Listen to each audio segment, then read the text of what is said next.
we have downhill skateboarding, we have longboard skateboarding, we have freestyle skateboarding. It's a lot of discipline. But the bottom line, it's all made of wood.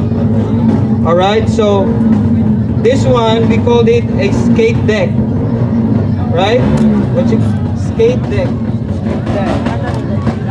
What you call it? Skate deck. This is a skate deck. Okay? Skate deck. This is the front, the graphics.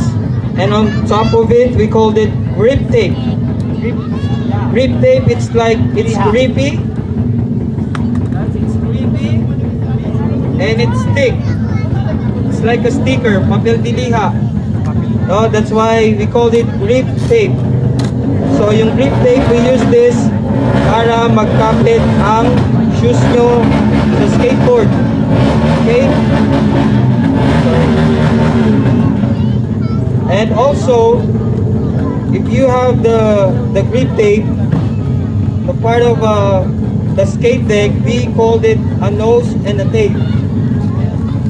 Nose and tail. So mapapansin nyo, the nose mas mahaba, kids. Mas mahaba ang nose and the tails mas maikse. Ang purpose ng nose nyo is you need to brush your strong leg or foot, or if I'm a regular goofy skater, I use my right foot, no, to brush the nose so that it will pop. Okay? Okay. Good? So, anong okay? Anong purpose ng nose? Who wants to answer?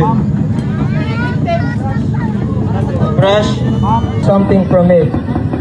And as we do it on the streets from the grassroots, you will apply it here in Bislig.